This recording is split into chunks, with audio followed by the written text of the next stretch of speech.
Hi, இந்த வீடியோவில் நம்ம சிஎம்ஐ இன்டர் லாவில் த கம்பெனிஸ் ஆக்ட் 2013 வந்து ஸ்டார்ட் பண்ண போகிறோம். ஸோ நம்ம ஆல்ரெடி லாவில் எத்திக்ஸ்க்கான வீடியோ எல்லாத்தையும் நான் அப்லோட் பண்ணிட்டேன். இப்போ நெக்ஸ்ட்டு கம்பெனிஸ் ஆக்ட் மட்டுமே உங்கள் மொத்த லா போர்ஷனில் கம்பெனிஸ் ஆக்ட் மட்டுமே 40% வெயிட்டேஜ் இருக்குது. ஸோ ஒரு பெரிய டாபிக் அப்படின்னே சொல்லலாம். இதை நீங்கள் படிச்சிங்கன்னா நீங்கள் பாஸ் ஆகிறதுக்கான சான்ஸ் வந்து அதிகமாகும். ஏன்னா மொத்த லாலுமே 40% வெயிட்டேஜ் கம்பெனிஸ் ஆக்ட்டுக்கு மட்டுமே வந்து இருக்குது. So first scope of the act. Scope அப்படின்னா எதுக்கெலாம் அப்ளிகபிள் அப்படிங்கிறது.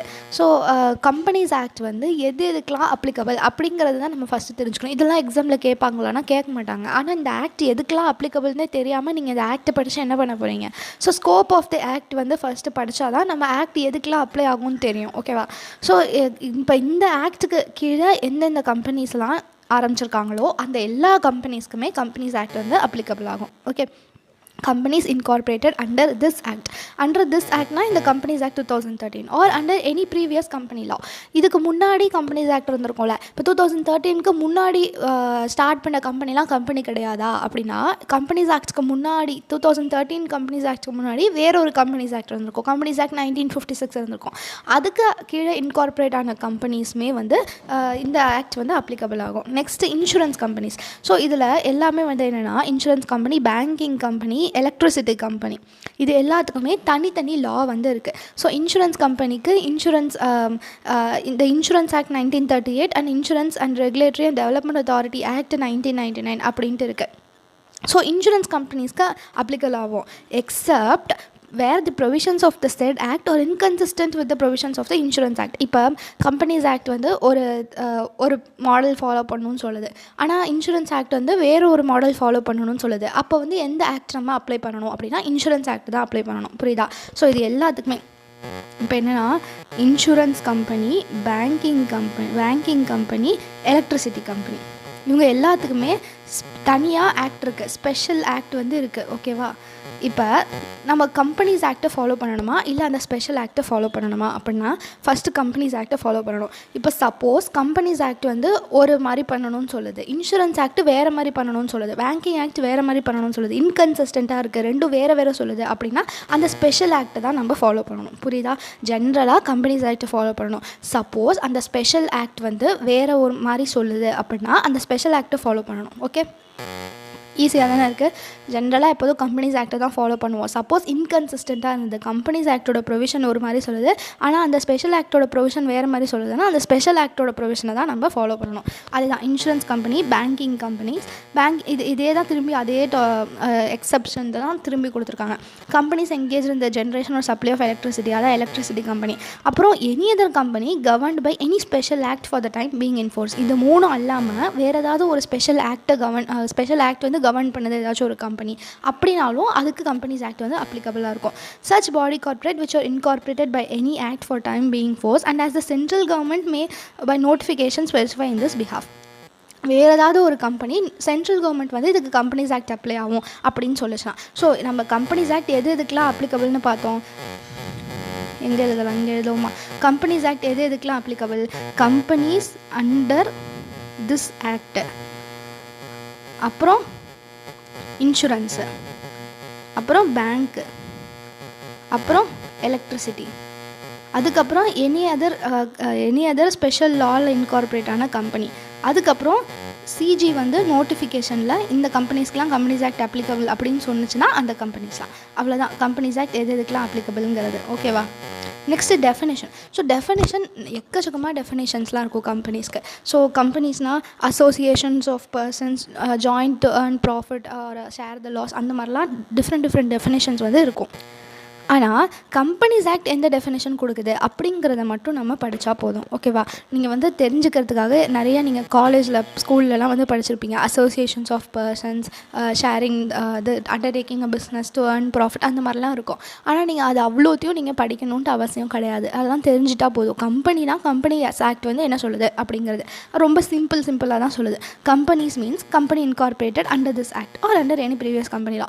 கம்பெனினா என்ன அப்படின்னு நீங்கள் கம்பெனிஸ் ஆக்ட்டை கேட்குறீங்க. அப்போ கம்பெனிஸ் கம்பெனிஸ் ஆக்ட் என்ன நம்ம சொல்லுது, கம்பெனிஸ் ஆக்ட் கீழே எந்த கம்பெனி இன்கார்பரேட் ஆயிருக்கோ அதுதான் கம்பெனி, இல்லை வேறு ஏதாச்சும் ஒரு ப்ரீவியஸ் லாவில் வந்து இன்கார்பரேட் ஆச்சுன்னா அதுதான் கம்பெனி அப்படின்னு சொல்லுது. அப்போ கம்பெனினா என்ன, இதெல்லாம் இந்த ஆக்ட்டுக்கு அடியில் இன்கார்பரேட் அது எல்லாமே கம்பெனி தான், அவ்வளோதான் கம்பெனிஸ் ஆக்ட் சொல்லுது. Company incorporated under this act or under any previous company law. So features அப்படின்னா கேரக்டரிஸ்டிக்ஸ் அப்படின்ட்டு சொல்லலாம். So features of a company, நம்ம வந்து கம்பெனினா என்னென்னு அண்டர்ஸ்டாண்ட் பண்ணிக்கிறதுக்கு டெஃபினேஷன் படிக்கலாம் அப்படின்னு பார்த்தா, இந்த ஆக்டில் எதெல்லாம் இன்கார்பரேட் ஆச்சோ அதெல்லாம் கம்பெனி அப்படின்னு சொல்கிறாங்க. அப்போ கம்பெனினா என்ன அப்படிங்கிறத நம்ம புரிஞ்சுக்கிறதுக்கு ஃபீச்சர்ஸ் ஆஃப் கம்பெனி வந்து நம்ம தெரிஞ்சுக்கணும். ஸோ புக்கில் பார்த்திங்கன்னா இந்த ஹெட்டிங் மாதிரி கொடுத்து அது கீழே பாயிண்ட்ஸ் கொடுத்து அந்த மாதிரி கொடுத்துருப்பாங்க.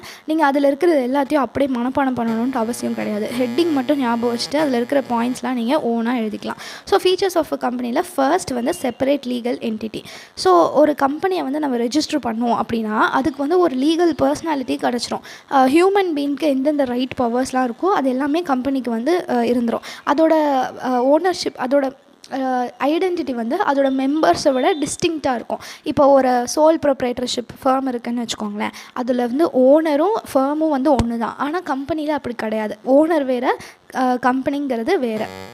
ஸோ செப்பரேட் லீகல் என்டிட்டி அப்படின்னா என்ன நீங்கள் எழுதணும்னா, different, a company is different from subscribers to memorandum of association. So memorandum of அசோசியேஷனில் யாரெல்லாம் சப்ஸ்கிரைப் பண்ணியிருக்காங்களோ அவங்க வேறு, கம்பெனி வந்து வேறு, அப்படிங்கிறது தான் செப்பரேட் லீகல் என்டிட்டி அப்படிங்கிறது. ஓகேவா? ஸோ நெக்ஸ்ட்டு வந்து ஆர்டிஃபிஷியல் லீகல் பர்சன். ஸோ நான் சொல்கிற பாயிண்ட்ஸை வச்சே நீங்கள் வந்து எக்ஸாமில் எழுதிக்கலாம். ஸோ செப்பரேட் லீகல் என்டிட்டினா என்ன எழுதுவீங்க, by the time a company is incorporated it is having a legal personality. A company is different from its members. இல்லைனா a company is different from the subscribers to the memorandum of association. அந்த மாதிரி சிம்பிளாக நீங்கள் எழுதினா போதும். Next artificial legal person. இது ஏன் வந்து லீகல் பர்சன் அப்படின்னு சொல்கிறோன்னா, அது கிரியேட்டட் பை லா. ஸோ ஒரு கம்பெனி வந்து எப்படி வந்து உருவாகுது அப்படின்னா, அது கம்பெனிஸ் ஆக்டில் இன்கார்பரேட் பண்ணால் அது உருவாகுது. அதனால் அதை லீகல் பர்சன் அப்படின்னு சொல்கிறோம்.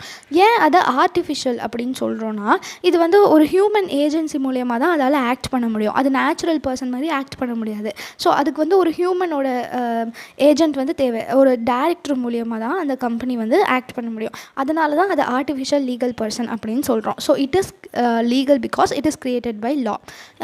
அது வந்து ஏன் அதை பர்சன்னு சொல்கிறோம் அப்படின்னா, அது நிறைய திங்ஸ் வந்து பண்ணலாம். பேங்க் அக்கௌண்ட் வச்சுக்கலாம், ப்ராப்பர்ட்டி அதோட பேரில் ப்ராப்பர்ட்டி வச்சுக்கலாம், லோன் வந்து வாங்கலாம், அந்த மாதிரி கான்ட்ராக்ட்ஸ்லாம் என்டர் ஆகலாம். அதை வந்து வேறு ஒரு கம்பெனி மேலே கேஸ் போடலாம், அண்ட் வேறு யாராச்சும் நம்ம மேலேயும் அந்த கம்பெனி மேலேயும் கேஸ் போடலாம். ஸோ அதெல்லாம் தான் artificial legal person. So person அப்படின்ட்டு ஏன் சொல்கிறோம் அப்படின்னா, அது வந்து என்னெல்லாம் பண்ணலாம், ஓன் ப்ராப்பர்ட்டி, பேங்க் அக்கௌண்ட் வச்சுக்கலாம், have bank account, sue and be sued. sue அப்படின்னா கோர்ட்டில் கேஸ் போடுறது, எக்ஸட்ரா அப்படின்னு சொல்லிக்கலாம். ஸோ நீங்கள் இந்த பாயிண்ட் எழுதிட்டு என்ன எழுதணும், ஆர்டிஃபிஷியல் லீகல் பர்சன் அப்படின்னா, it is artificial because a company cannot act on its own, it needs human agency, that is directors. அதனால் அது ஆர்டிஃபிஷியல். ஏன் லீகல் பர்சன்னு சொல்லணும்னா, it is created by law, அதனால் அது லீகல் பர்சன். ஏன் பர்சன்னு சொல்கிறோம், ஏன்னா it can have property in its own name, have bank account, அப்புறம் it can sue and be sued. அது வந்து வேற ஒரு கம்பெனி மேலே கேஸ் போடலாம், அண்ட் வேற ஒரு கம்பெனி நம்ம கம்பெனி மேலேயும் கேஸ் போடலாம். அதனால தான் இது ஆர்டிஃபிஷியல் லீகல் பர்சன் அப்படின்னு சொல்கிறோம். ஓகேவா? Next point perpetual succession. So members வந்து செத்து போகலாம், இல்லை வேறு ஏதாவது கம்பெனிக்கு மாறிடலாம். ஆனால் அந்த கம்பெனி வந்து அது வைண்ட போகிற வரைக்கும் அந்த கம்பெனி இருந்துக்கிட்டே இருக்கும். ஸோ நம்ம இந்தியாவிலே பார்த்தோன்னா ரொம்ப காலத்துக்கு முன்னாடி வாழ்ந்தவங்கலாம் ஆரம்பித்த கம்பெனி, அவங்க வந்து இப்போ செத்து போயிருப்பாங்க. ஆனாலும் அந்த கம்பெனி இன்னும் வந்து அவங்களோட பசங்களோ இல்லை அவங்க வேறு யார்ட்டாவது விற்றுருந்தா அவங்களோ வந்து அதை இன்னும் நடத்திட்டே தான் இருப்பாங்க. ஸோ பர்பச்சுவல் சக்சஷன்னா இது வந்து ஒரு லானால் கிரியேட்டான ஆர்டிஃபிஷியல் பர்சன் இதுங்கிறதுனால லாவால் மட்டும்தான் அதோட லைஃப்பை வந்து முடிக்க முடியும். ஸோ டெத்தாலேயோ இன்சால்வன்சினா அவங்க கடனை அடைக்க முடியாமல் போயிடுவாங்களே, மெம்பர்ஸோட டெத்னாலேயோ இல்லை இன்சால்வன்சினாலேயோ கம்பெனி வந்து எண்ட் ஆகாது. ஸோ பர்பச்சுவல் சக்சஷன் வந்து என்ன எழுதுவீங்கன்னா, not affected by death or insolvency of member. நீங்கள் இப்படியும் எழுதலாம், members may come and members may go but a company goes on till it is wound up. So perpetual சக்சஷனில் என்ன எழுதுவீங்கன்னா 3 பாயிண்ட் எழுதுவீங்க. ஸோ ஃபர்ஸ்ட் பாயிண்ட் என்னென்னா, as a company is artificial legal person created by law. அதோட எண்டையும் யாரால தான் கொடுக்க முடியும், லாவால் தான் கொடுக்க முடியும். It can be wound up only by the provisions of law. அது ஃபர்ஸ்ட் பாயிண்ட். செகண்ட் பாயிண்ட் வந்து members may come and members may go but a company goes on forever. Third point வந்து it is not affected by death or insolvency of a person. So நீங்கள் புக்கில் இருக்கிற மாதிரி அதே மாதிரி தான் எழுதணுன்ட்டு இல்லை. இப்போ நான் சொல்கிறத வச்சும் நீங்கள் ஓனாக எழுதிக்கலாம். உங்களுக்கு புரியுதுன்னா நீங்கள் இதை ஓனாக எழுதிக்கலாம். Next limited liability. So limited லயபிலிட்டினா அவங்க வந்து எந்த கைண்ட் ஆஃப் கம்பெனியில் அவங்க மெம்பருங்கிறத பொறுத்து தான் அவங்களோட லயபிலிட்டி வந்து டிட்டர்மைன் ஆகும். ஸோ நம்ம கைண்ட்ஸ் ஆஃப் கம்பெனிஸ் அப்படின்னு பார்ப்போம். அதில் வந்து நீங்கள் வந்து தெரிஞ்சுக்குவீங்க லயபிலிட்டி எப்படிலாம் இருக்கும் அப்படின்ட்டு. ஸோ ஜென்ரலாக கம்பெனியோட டெட் வந்து ஷேர் ஹோல்டர்ஸ் அவங்களோட ஷேர் மட்டும்தான் கான்ட்ரிபியூட் பண்ணுற மாதிரி இருக்கும். ஓகேவா? ஸோ ஒரு கம்பெனி வந்து செப்பரேட் அப்படின்னு சொன்னோம்ல, அதனால் அதோடைய டெட்டும் ஷேர் ஹோல்டர்ஸோட டெட்டும் வேறு தானே. ஸோ கம்பெனியோட டெட் வந்து ஷேர் ஹோல்டரோட டெட் கிடையாது. So a company has limited liability. அதனால ஷேர் ஹோல்டர்ஸ் அவங்களோட பர்சனல் ப்ராப்பர்ட்டியை வச்சு கம்பெனியோட கடனை அடைக்கணுங்கிற அவசியம் கிடையாது. அதுதான் limited liability. Next common sale. So company வந்து ஒரு ஆர்டிஃபிஷியல் பர்சன் தானே, அது நம்மள மாதிரி அதால் சைன் போட முடியாதுல்ல. அதுக்காக கம்பெனிக்கு வந்து ஒரு அஃபீஷியல் சிக்னேச்சர்னு சொல்லலாம். இது வந்து அஃபீஷியல் சிக்னேச்சர். ஸோ கம்பெனியோட எல்லா டாக்குமெண்ட்லேயுமே வந்து இந்த சீலை வந்து குத்துவாங்க. ஓகேவா? இதில் நீங்கள் என்ன அண்டர்ஸ்டாண்ட் பண்ணிக்கணுன்னா, கம்பெனிஸ் அமெண்ட்மெண்ட் ஆக்ட் அப்படின்னு ஒன்று வந்தது 2015. கம்பெனிஸ் அமெண்ட்மெண்ட் ஆக்ட் 2015 அது என்ன சொல்லிச்சு அப்படின்னா, காமன் சீல் வந்து இனிமேல் கம்பல்சரி கிடையாது அப்படிங்கிற மாதிரி சொல்லிடுச்சு. ஓகேவா? ஸோ முன்னாடி எப்படி இருந்ததுன்னா, காமன் சீல் எல்லா டாக்குமெண்ட்லையும் கம்பல்சரி போடணும் அப்படின்னு சொல்லிட்டு இருந்தாங்க. ஆனால் கம்பெனிஸ் அமெண்ட்மெண்ட் ஆக்ட் 2014 வந்து காமன் சீலை ஆப்ஷனலாக ஆக்கிடுச்சு. ஸோ அதுதான் வந்து நம்ம காமன் சீலுங்கிறது. அவ்வளோதான் ஃபீச்சர்ஸ் ஆஃப் அ கம்பெனி வந்து separate legal entity, artificial legal person, அதுக்கு பர்பச்சுவல் சக்சஷன் உண்டு, அப்புறம் limited liability, common seal. So கம்பெனினா என்னென்னு பார்த்துட்டோம், ஃபீச்சர்ஸ் ஆஃப் கம்பெனினா என்னென்னு பார்த்துட்டோம். நெக்ஸ்ட்டு கார்ப்பரேட் வீல் தியரி அப்படின்னு ஒரு இம்பார்ட்டண்ட்டான ஒரு கான்செப்ட் இருக்குது. ஸோ நான் வந்து இதெல்லாம் கேஸ் ஸ்டடீஸ்லாம் நான் அதெல்லாம் சொல்ல போகிறது கிடையாது. ஆனால் உங்களுக்கு வேணும், உங்களுக்கு இன்ட்ரெஸ்ட் அப்படின்னா நீங்கள் வந்து கேஸ் ஸ்டடீஸை நெட்டில் படித்து பார்த்துக்கலாம். ஸோ கார்ப்பரேட் வீல் தியரிக்கு சாலோமோன் விசஸ் சாலோமோன்னு ஒரு ஃபேமஸான ஒரு கேஸில் வந்து இருக்குது. நீங்கள் பிகாம் படிச்சிருந்தீங்க அப்படின்னா நீங்கள் இதை கண்டிப்பாக நீங்கள் பிஸ்னஸ் லாவில் படிச்சிருப்பீங்க. ஓகேவா? ஸோ உங்களுக்கு இன்ட்ரெஸ்ட் இருந்ததுன்னா இதை நீங்கள் நெட்டில் பார்த்து இது என்னன்னு தெரிஞ்சுக்கலாம். நான் வந்து அதெல்லாம் கேஸ் ஸ்டடீஸ்லாம் சொல்லலை. ஸோ நான் எதெல்லாம் வந்து ரெலவெண்ட்டான பாயிண்ட்ஸோ எக்ஸாமுக்கு அதை மட்டும்தான் இதில் சொல்ல போகிறேன். ஸோ புக்கில் உங்கள் சிஎம்ஏ புக்கில் லிஃப்டிங் ஆஃப் கார்ப்பரேட் வீல் அப்படின்னு இருக்கு. முதல்ல கார்ப்பரேட் வீல்னால் என்னன்னு தெரிஞ்சால் தானே நம்ம கார்ப்பரேட் வீல் லிஃப்டிங்னா என்னென்னு படிக்க முடியும். அதனால் கார்ப்பரேட் வீல்னால் என்ன அப்படிங்கிறத பார்க்க போகிறோம். ஸோ இங்கே வந்து நான் சொன்னேன், அது வந்து ஒரு செப்பரேட் லீகல் என்டிட்டி அப்படின்ட்டு. கம்பெனி வேறு, அதோட ஓனர்ஸ் வந்து வேறு அப்படிங்கிறது. ஸோ அதுதான் corporate veil. Corporate veil refers to legal concept whereby the company is identified separately from the members of the company வேறு members வேறு அப்படிங்கிறது தான் கார்ப்பரேட் வீல் கான்செப்ட். ஸோ வீல்னால் என்னென்னா, இப்படி முக்காடு மாதிரி போடுவாங்களே, அதுதான் வீல். ஸோ இங்கே கம்பெனி இருக்குது அப்படின்னா இங்கே வந்து மெம்பர்ஸ்லாம் இருக்காங்க. ஓகேவா? இதெல்லாம் மெம்பர்ஸ் அப்படின்னா இவங்க 2 பேர்த்துக்கும் நடுவில் ஒரு ஸ்க்ரீன் மாதிரி ஒன்று இருக்குது. இதுதான் வீல், இதுதான் கார்ப்பரேட் வீல் அப்படின்னு சொல்கிறோம். இதை வந்து இவங்க வேறு அப்படின்னு சொல்கிறதுக்காக ஒரு நடுவில் ஒரு ஸ்க்ரீன் மாதிரி இருக்குது. அதுதான் corporate veil. Okay, the term corporate veil refers to the concept that members of a company are shielded from liability connected to the company's actions. So இந்த கம்பெனியோட ஆக்ஷன்னால கம்பெனிக்கு ஏதாவது லயபிலிட்டி வந்ததுன்னா அது வந்து மெம்பர்ஸாக பர்சனலாக பாதிக்கப்படாது அப்படிங்கிறது கார்ப்பரேட் வீல் கான்செப்ட் தான் சொல்லுது. ஸோ எந்த லயபிலிட்டி வந்தாலும் அவங்க வந்து எக்கச்சக்கமாக கம்பெனி கோடிக்கணக்கில் கடன் வாங்கிடுச்சு அப்படின்னாலும் அந்த கடனை கம்பெனி தான் அடைக்கணுமே தவிர மெம்பர்ஸ் வந்து அவங்களுடைய பர்சனல் ப்ராப்பர்ட்டியை விற்று அதை அடைக்கணுங்கிற அவசியம் கிடையாது அப்படின்ட்டு யார் சொல்கிறாங்கன்னா கார்ப்பரேட் வீல் கான்செப்ட் வந்து சொல்லுது. If the company incurs any debt or contravenes any law, the corporate veil concept implies that members should not be liable for those errors. ஓகேவா? In other words, they enjoy corporate insulation. இப்போ company ஏதாவது டெட்னா கடன் ஏதாவது வாங்கிருச்சு, இல்லை lock அகேன்ஸ்டாக ஏதாவது நடந்துருச்சுன்னா அந்த கம்பெனியோட மெம்பர்ஸ் வந்து ஜெயிலுக்கு போக மாட்டாங்க. அந்த கம்பெனிக்கு தான் ஏதாவது ஃபைன் வரும், இல்லைனா அந்த கம்பெனியை வந்து இன்னொரு ஃபார்ம் ஆஃப் கம்பெனியாக கன்வெர்ட் பண்ண சொல்கிறது, அந்த மாதிரி ஏதாவது பனிஷ்மெண்ட்ஸ்லாம் அந்த கம்பெனிக்கு தான் உண்டு, மெம்பர்ஸ்க்கு வந்து கிடையாது. ஸோ அதனால் அது வந்து மெம்பர்ஸை ப்ரொடெக்ட் பண்ணுது அப்படின்னு சொல்லலாம். So thus share holders are protected from the acts of the company. இப்போ கார்ப்பரேட் வீல்னால் என்னென்னு புரிஞ்சுதா? ஸோ மெம்பர்ஸ் வேறு, கம்பெனி வேறு அப்படிங்கிறத சொல்கிறது தான் கார்ப்பரேட் வீல். அதனால் மெம்பர்ஸ் வந்து கம்பெனியோட ஆக்ஷன்லேருந்து அவங்களுக்கு ஒரு ப்ரொடெக்ஷன் கிடைக்கிது. ஸோ அந்த கம்பெனி ஏதாவது டெட் இன்கர் பண்ணுச்சுனாலோ இல்லை ஏதாவது லாவுக்கு அகெயின்ஸ்டாக நடந்ததுனாலோ அது மெம்பர்ஸ்க்கு அந்த பாதிப்பு எதுவுமே ஏற்படாது. அவ்வளோதான் கார்ப்பரேட் வீல் அப்படிங்கிறது. ஸோ இப்போ இந்த கார்ப்பரேட் வீலை எப்போல்லாம் லிஃப்ட் பண்ணலான்னா இப்போ இந்த நடுவில் அந்த ஸ்க்ரீன் இல்லைன்னு வச்சுக்கோங்க, இவங்க 2 பேரும் ஒரே ஆள் ஆயிடுவாங்கள்ல. ஸோ அந்த மாதிரி எப்போல்லாம் பண்ணலாம் அப்படிங்கிறது தான் நம்ம பார்க்க போகிறோம், lifting of corporate veil. So இதுக்கும் வந்து ஹெட்டிங் மாதிரி போட்டு நீங்கள் வந்து எக்ஸ்ப்ளனேஷன் கொடுக்கணும். இந்த மைண்ட் மேப்பை வச்சே நான் சொல்லிடுறேன், நீங்கள் எக்ஸாமில் எழுதும் போது ஹெட்டிங் மாதிரி போட்டு எக்ஸ்ப்ளனேஷன் கொடுத்துக்கலாம். So first trading with enemy அப்படின்னா அந்த கம்பெனி வந்து எனிமியா இல்லை ஃப்ரெண்டா அப்படிங்கிறத கண்டுபிடிக்கிறதுக்காக. ஸோ கம்பெனி இஸ் ஃப்ரெண்டா இல்லை எனிமியா அப்படிங்கிறத கண்டுபிடிக்கிறது தான் இந்த first one, trading with enemy அப்படிங்கிறது. ஸோ இதுக்கு வந்து ஒரு கேஸ் ஸ்டடி இருக்குது. ஸோ கேஸ் ஸ்டடிலாம் எங்கெங்கெல்லாம் இருக்குங்கிறத நான் சொல்கிறேன், நீங்கள் வந்து நெட்டில் போட்டு நீங்கள் பார்த்துக்கலாம். Daimler company versus Continental Tyre and ரப்பர்னு இருக்கும். கான்டினென்டல் டயர் அண்ட் ரப்பர் உங்களுக்கு இன்ட்ரெஸ்ட் இருந்ததுன்னா பார்த்துக்கலாம். கண்டிப்பாக இதை வந்து எக்ஸாமுக்கு தேவை கிடையாது. ஸோ அந்த நம்ம அண்டர்ஸ்டாண்ட் பண்ணிக்கிறதுக்காக இருக்கிறது தான் கேஸ் ஸ்டடி. கண்டிப்பாக எக்ஸாமுக்கு படிக்கணுமானா தேவை கிடையாது. ஸோ கார்ப்பரேட் வீல் வந்து எப்போ லிஃப்ட் ஆகும்னா அந்த கம்பெனி வந்து எனிமியா ஃப்ரெண்டா அப்படின்னு தெரிஞ்சுக்கிறதுக்காக. கம்பெனி எப்படி எனிமி ஃப்ரெண்ட் ஆகும்? கம்பெனி தான் நேச்சுரல் பர்சன் கிடையாதுல்ல, அது ஆர்டிஃபிஷியல் பர்சன் தானே. ஸோ நம்மள மாதிரி அதுக்கு வந்து மைண்ட்லாம் கிடையாது. அப்புறம் எப்படி அது ஃப்ரெண்டாக இல்லை எனிமியாக ஆகும்? என்னென்னா இப்போ சப்போஸ் அந்த கம்பெனியை கண்ட்ரோல் பண்ணுறது நம்ம எனிமியாக இருந்ததுன்னா அந்த கம்பெனி வந்து எனிமி கம்பெனி ஆயிரும்ல, அதுதான். புரியுதா? ஸோ ஏன் வந்து நம்ம கம்பெனி வேறு மெம்பர்ஸ் வேறுன்னு சொல்ல வேண்டாம், ஏன் ரெண்டுமே ஒன்று அப்படின்னு சொல்லணும்னா அந்த கம்பெனியை ஆப்ரேட் பண்ணுறவங்க நம்ம எனிமியாக இருந்தாங்கன்னா அந்த கம்பெனியும் நம்ம எனிமி ஆயிரும்ல, அதுக்காக தான். ஸோ இதுக்கு எக்ஸாம்பிள் ஏதோ ஒரு 2 கண்ட்ரி இருக்குதுன்னு வச்சுக்கோங்க. 2 கண்ட்ரிக்கும் வார் வந்து நடக்குது. ஏ கண்ட்ரி பி கண்ட்ரின்னு 2 கண்ட்ரி இருக்குது. 2 கண்ட்ரிக்கும் வார் வந்து நடக்குது. ஸோ இந்த ஏ கண்ட்ரியில் இருக்கிற ஒரு கம்பெனி இருக்குல்ல, அந்த கம்பெனியை கண்ட்ரோல் பண்ணுறவங்க பி கண்ட்ரியில் இருக்கிறவங்க. அப்போ இந்த கம்பெனியும் நமக்கு எனிமி ஆயிரும்ல. ஸோ அதனால அவங்க என்ன சொல்கிறாங்கன்னா அது கம்பெனி வேறு, பீப்புள் வேறு. ஸோ அந்த மெம்பர்ஸ் வந்து கம்பெனியோட சம்மந்தம் கிடையாது, அதனால் அவங்க அந்த கம்பெனிக்கு சம்மந்தம் இல்லைன்னு சொல்ல முடியாது.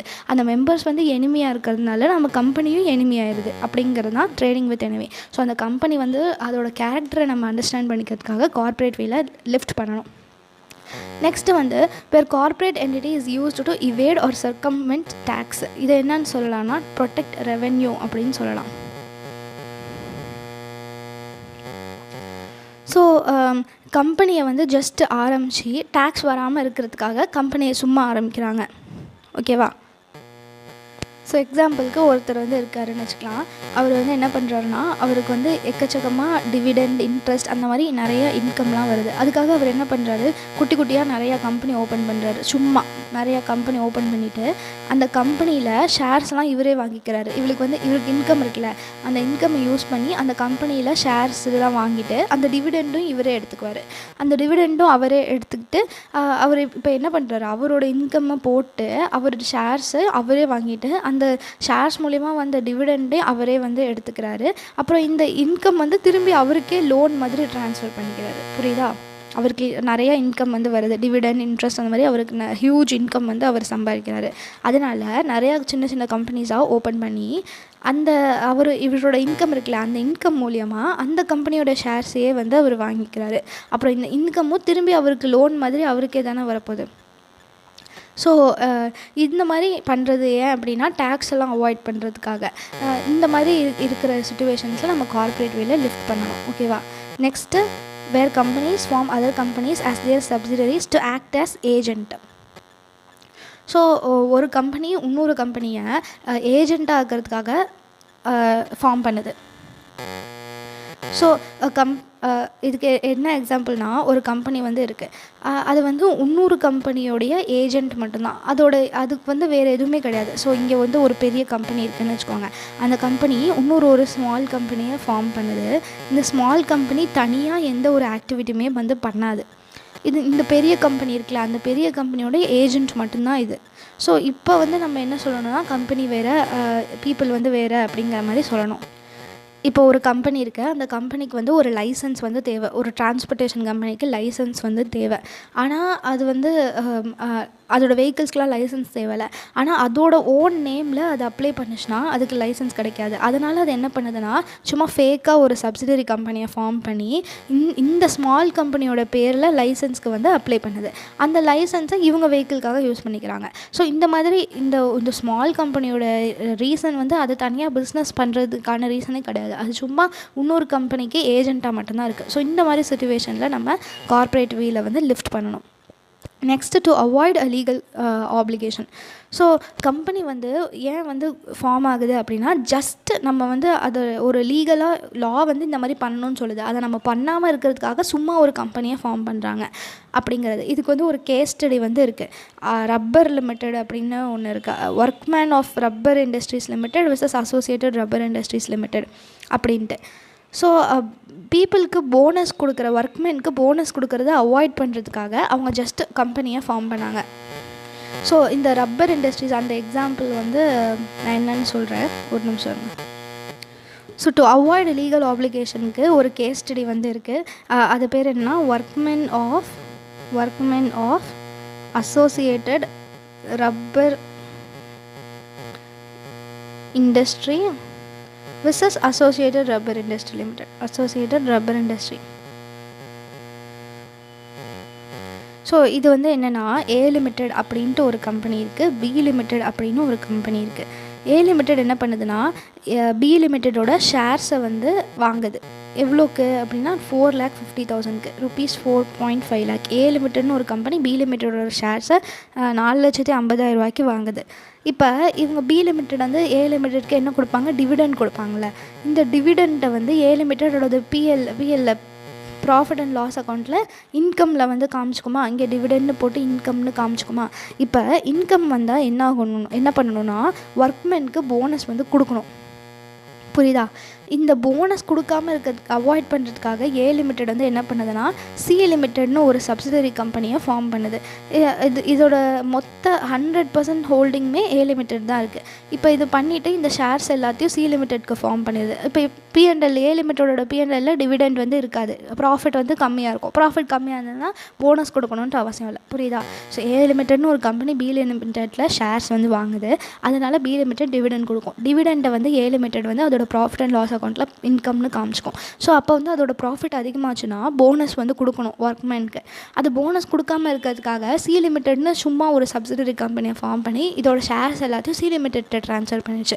அப்போ நம்ம இந்த டிவிடெண்ட்டு அப்படிங்கிறத நம்ம ஏ லிமிட்டடோட பிஎன்எல்ல காமிக்க மாட்டோம். அதனால் அது வந்து ப்ராஃபிட் கம்மியாக இருக்குது, நாங்கள் போனஸ் கொடுக்க மாட்டோம் அப்படின்னு சொல்லிடுறாங்க. ஸோ இந்த மாதிரி ஒரு லீகல் ஆப்ளிகேஷனை அவாய்ட் பண்ணுறதுக்காக ஒரு கம்பெனியை ஃபார்ம் பண்ணாங்கன்னா நம்ம கார்ப்பரேட் வீலை வந்து லிஃப்ட் பண்ணணும். Next fraud or improper conduct அப்படிங்கிறது. Fraud or improper conduct. So ஒரு கம்பெனி வந்து ஜஸ்ட்டு கிரெடிட்டார்ஸை வந்து ஃப்ராடு பண்ணுறதுக்கோ இல்லை வந்து இல்லீகலாக ஏதாவது பண்ணுறதுக்காகவோ ஃபார்ம் பண்ணாங்க அப்படின்னா நம்ம அந்த கம்பெனியோட கார்ப்பரேட் வேல லிஃப்ட் பண்ணணும். ஸோ இல்லீகல் ஒரு இம்ப்ராப்பர் யூஸ்க்காக ஃபார்ம் பண்ணாங்கன்னா கார்ப்பரேட் வேல லிஃப்ட் பண்ணணும். எப்போல்லாம் கார்ப்பரேட் வேலையில் லிஃப்ட் பண்ணுவோம், அந்த கம்பெனியோட கேரக்டரை அண்டர்ஸ்டாண்ட் பண்ணுறதுக்கு. கேரக்டரை அண்டர்ஸ்டாண்ட் பண்ணுறதுனா ட்ரேடிங் வித் எனிமியா அப்படின்னு பார்க்கறதுக்கு. அதுக்கப்புறம் அந்த கம்பெனியை வந்து டேக்ஸ் பே பண்ணாமல் இருக்கிறதுக்காக பண்ணாங்க, அந்த கம்பெனியை ஃபார்ம் பண்ணாங்கன்னா கார்ப்பரேட் வேலையில் லிஃப்ட் பண்ணணும். அதுக்கப்புறம் இன்னொரு கம்பெனியை ஜஸ்ட் சப்சிடரியாவோ ஏஜென்ட்டாவோ ஆக்ட் பண்ணுறதுக்கு மட்டும் ஒரு கம்பெனியை ஃபார்ம் பண்ணுறாங்க அப்படின்னா லிஃப்ட் பண்ணணும். நெக்ஸ்ட்டு லீகல் ஆப்ளிகேஷன் அவாய்ட் பண்ணணுங்கிறதுக்காக ஃபார்ம் பண்ணுறாங்க கம்பெனினா கார்ப்பரேட் வேலையில் லிஃப்ட் பண்ணணும். லாஸ்ட்டாக வந்து ஃப்ராடுக்காகவோ இல்லை இம்ப்ராப்பர் கண்டக்ட்காகவோ ஃபார்ம் பண்ணாங்கன்னா கார்ப்பரேட் வேலை லிஃப்ட் பண்ணணும். ஓகேவா?